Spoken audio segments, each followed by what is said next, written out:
Praise the lord. ప్రియమైన సహోదరులందరికీ mirror of Christ తరపు నుంచి శుభాలు. ప్రియమైనటువంటి వాళ్ళారా, మీరంతా బాగున్నారని, అలాగే ప్రతిరోజు డైలీ వాగ్దానం ద్వారా ఆదరించబడుతూ ఉన్నారని విశ్వసిస్తూ ఉన్నాను.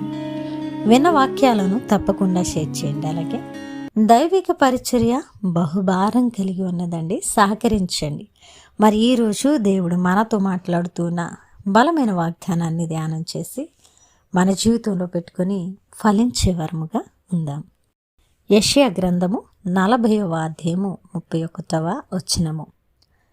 యెహోవా కొరకు ఎదురు చూచువారు నూతన బలము పొందుదురు. దేవుని నామానికి మహిమ, ఘనత, ప్రభావములు చెల్లిస్తూ ఉన్నాను. ప్రియ సహోదరుడా, ఈరోజు దేవుని సన్నిధిలో దేని కొరకు కనిపెట్టుకుంటున్నావో నాకు తెలియదు, కానీ కనిపెట్టుకుంటున్న నీవు ఎంత మాత్రము కూడా బలహీనుడవు కావని, కనిపెట్టుకుంటున్న నీవు నూతన బలమును పొందుకొని నువ్వు మునుముందుకు వెళ్ళే వ్యక్తిగా ఉంటావని ఈరోజు నీ పరిస్థితిని బట్టి దేవుడు నీతో మాట్లాడుతూ ఉన్నారు.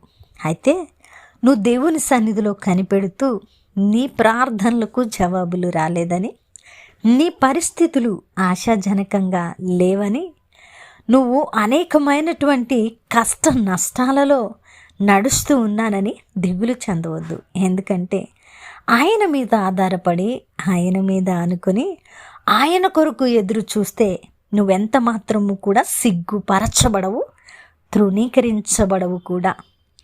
పైగా నువ్వు బలహీనుడవు కాదు సుమా.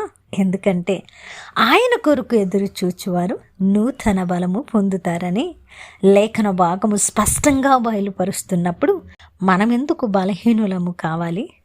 మనము నూతన బలమును సంతరించుకొని పక్షిరాజు వలె పైకి ఎగురుచు ఆయన కార్యాలను మన జీవితాలలో చూడడానికి మనము ముందుకు వెళ్ళే వారంగా ఉండాలి కదా. మరి ఈరోజు దేవుడు నీతో మాట్లాడుతూ నీ మాటలను బట్టి నువ్వు బలము తెచ్చుకో. నువ్వెంత మాత్రము కృంగిపోవద్దు. ఆయన యందు నిలచి ఉన్న నీవు తప్పకుండా ఫలించుడి వ్యక్తిగా ఉంటావు. నూతన బలము పొందుకుంటావు. నీ జీవితము నీకే కాదు, ఇంకా అనేకులకు ఆశీర్వాదం కాబోతూ ఉన్నది. నమ్ముతూ ఉన్నావా? వాగ్దానాన్ని ఎత్తిపట్టి ప్రార్థించు మిత్రమా.